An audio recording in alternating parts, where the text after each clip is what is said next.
Okay, so now we want to talk about a specific way that we are going to approach conducting science from a psychological standpoint in our class. So, if we really want to understand how things work together, we need to not only be able to describe and predict things, but explain them and hopefully be able to apply them to real world situations and scenarios.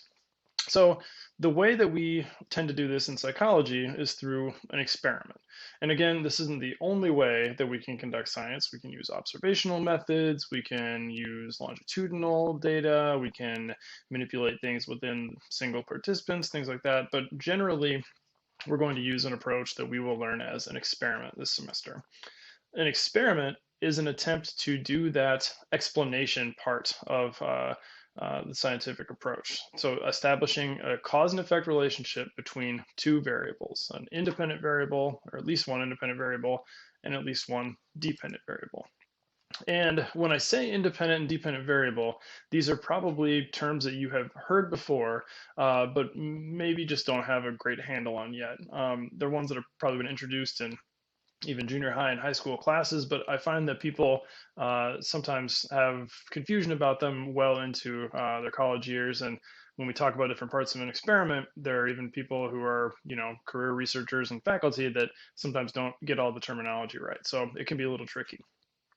The two most important things, or two of the most important things when we come to defining terms for experiments and their components, are the independent variable and the dependent variable. The independent variable is the one that is causing something else. It's the beginning of that causal chain we're trying to figure out. So your independent variable is something the researcher manipulates. So you might come up with high stress and a low stress condition in order to manipulate stress in your participants, or give people a stimulus that is either a highly attractive person or a less attractive person, and see if they treat that, have different reactions to the different people. So, independent variables have at least two values or levels or conditions, but frequently they can have more. For your papers, because you were obviously just starting out with this stuff, and for the ease of interpreting what's going on and trying to write a straightforward paper, I'd recommend only having two, maybe three conditions for your main independent variable. But as you can see in this little diagram down here, the independent variable is leading to some sort of change in the dependent variable. And one way to remember the difference between these two is by thinking about how the dependent variable depends on the level of the independent variable. So the dependent variable, or the dV, is the outcome or the effect. It could be the result of the experiment that you're doing, but it depends on whether you got the high stress or low stress condition, or high attractiveness or low attractiveness condition. It depends on that independent variable. So the IV, frequently people might use X to note the IV, leads to the dV, and people might use Y to be the dV. So X leads to Y. Independent variable leads to the dependent variable as far as your hypothesis goes. There are, of course, other variables, though, right? The world is not nearly simple enough that we can just say there's a cause and an outcome. There's lots of different things that determine any single outcome. And in order to do an experiment well, you need to have a high level of control to eliminate what we call extraneous variables. So these are ones that are not part of our hypothesis necessarily. They're not part of that causal chain between X and Y, the IV and DV. They're additional variables that we need to rule out because they could lead to changes in the dependent variable. So without sufficient control, you don't know what is causing changes in the DV.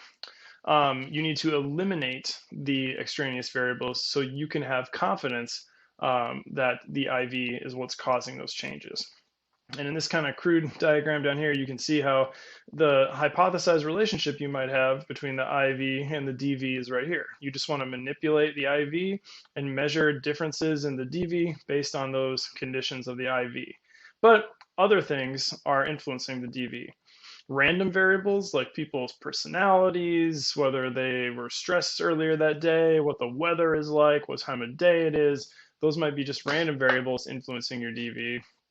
A slightly more complicated thing that we'll get to later uh, in more detail is what a confounding variables, meaning anything that varies with your IV. So let's say you wanted to manipulate stress and you ran all of your high stress participants in the morning and you ran all of your low stress participants in the evening.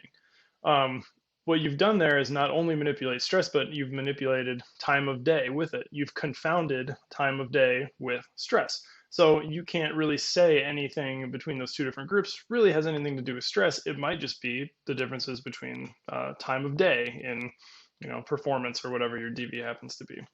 So we'll talk more about how to reduce the influence of these extraneous variables when we talk about internal validity more, when we talk about survey methodology more, and things like that. Um, so I'm going to stop at that and then resume talking a little bit more about the scientific approach and questions that you ask.